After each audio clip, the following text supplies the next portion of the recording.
Welcome to BrickTrains, and I'm Joey, and we're going to do another American Freedom Train update. So, let's just get into it. Let's look at what we got going on. The last time you saw this, we had the chassis. It looked pretty much the same. We now have what I'm calling springs, right? You'll see why that looks, how that's going to look a little bit later. We've tiled over some of the pony truck right there, and we've got the front coupler, a little bit of a cow catcher grate thing, and then this red bar, that red bar. So the reason for that is on the AFT one had a sign on the front of it, so we're kind of duplicating that sign. So where does that leave us now? Well, that brings up this. This is our frame for the AFT one, our Reading T1. This piece is obviously the wrong color. This blue is wrong blue, shaded blue. It's going to be this dark blue back here. But it gets us started. And these are the parts that I had. Actually, the red is right. That is going to be right. These red pieces here are correct. Obviously, these blue pieces are still wrong. And then we have our underpinning for the cylinders. And the cylinders obviously just kind of a facade here. But and then this is where our springs are going to play in. So let's see if we can get that on there. That's going to hook on there like so. Let's take our trucks off for the moment. I can't hold all of this with one hand. There we go. Got our trucks off. So now let's take our springs and our chassis. This is our drive chassis this way. All right. And then we're going to put this on.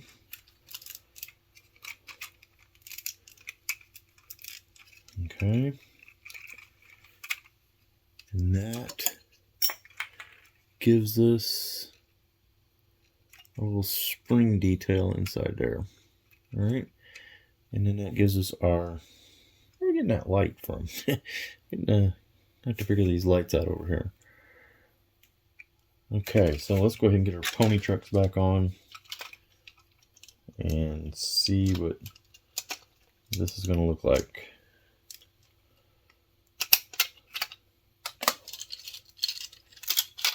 Let's see if we've messed anything up. Come on, there we go. Okay, actually we're going to turn it around. We're going to go the other way for a change. Alright, here we go. We still don't have it on the track. There we go. So let's do our switch testing one more time here. I'll take it here.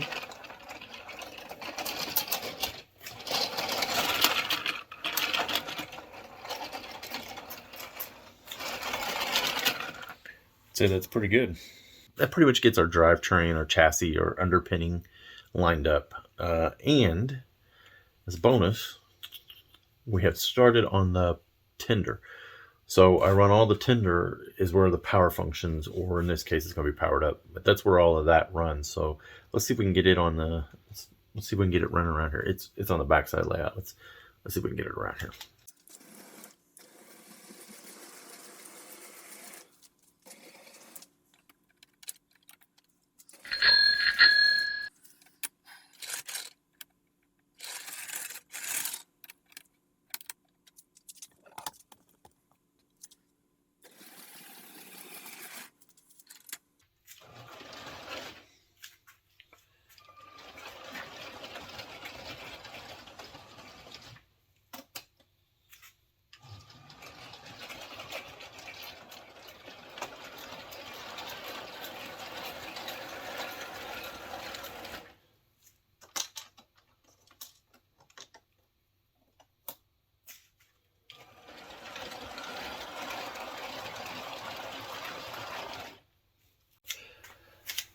So we have our tender, which is running.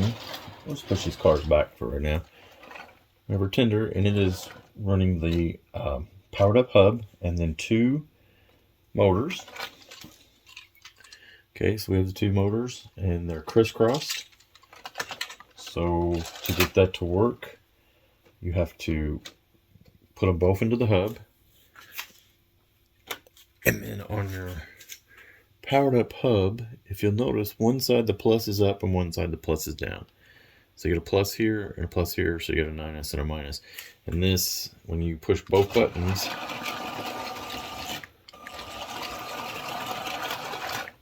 gives you a pretty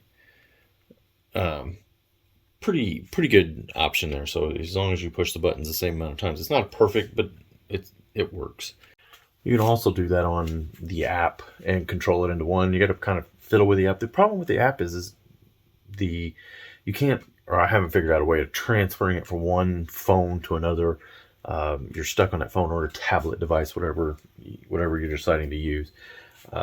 So this way, I run it, and Dakota he can run it too, so he knows both buttons cause it to go forward, or both buttons down cause it to go backwards. So again, the tender is all mock-up. These are parts that I had, both for the for what we did on the locomotive and the tender both, but I got parts ordered, so I'm just using things that I had around the house. We'll get some blue, dark blue, because that's going to be the color of the AFT one, or the Reading T1. It was the Reading T1 2101 was renamed the American Freedom Train, or AFT 1, to pull it all through the east. So yeah, what else do we get? We do have a few cars.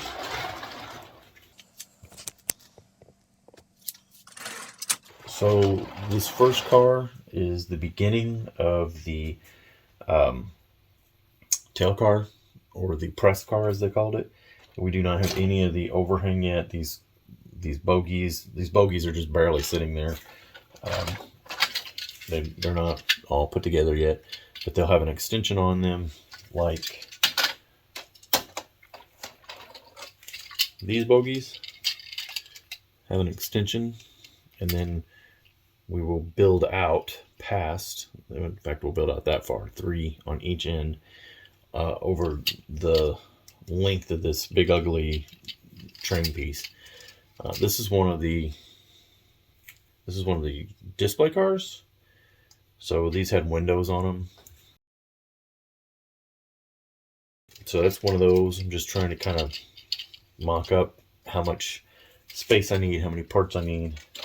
Again, so this is our observation car, or tail car, the press car, if you will. And then this is our display car. And I think I've decided I'm going to go with the big clear windows. I was going to go with the 3 of those panels. What am I going to do with those?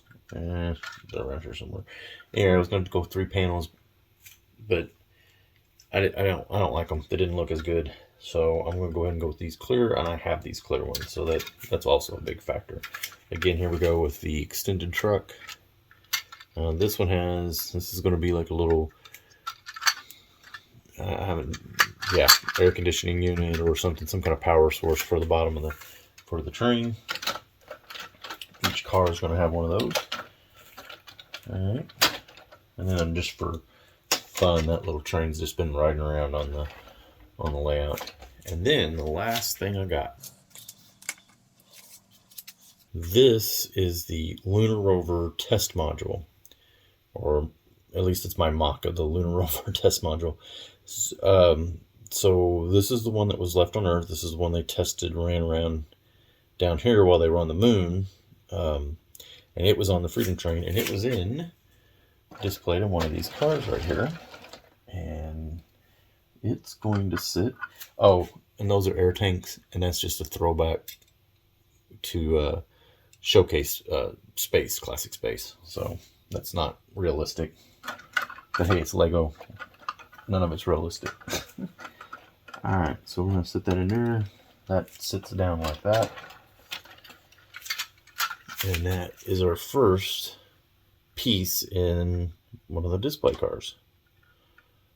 So All right, a lot of things going on in there. So this has just been a quick update. Just wanted to kind of keep you apprised of how I'm going. This mic can't. That looks kind of crooked. Okay, here I am. So that should be. Yeah, that's the update for this week. Stay tuned. We got lots more. I got lots of BrickLink orders. So we got parts coming in. We'll check those out. And as I make progress each week, we'll see what the weekly progress is. Hopefully, I can tell what's going to happen after a while. It's just going to become because there's a lot of cars. So a lot of the detail stuff, once that detail work gets done, then it's going to become, the progress is going to look very similar. So there may be some jumps here where we get a couple of the cars done, and then it'll be just like, oh, here's a new car, here's a new car, here's a new car. So that's my American Freedom Train update for this week. Thanks for watching. So the American Freedom Train 1, or the Reading 2101, was in a salvage yard. How many days did it take them to restore it for use on the American Freedom Train? First correct answer in the comments, and I'll pin you to the top. Oh yeah, you made it to the end of the line, so it must be comment contest time.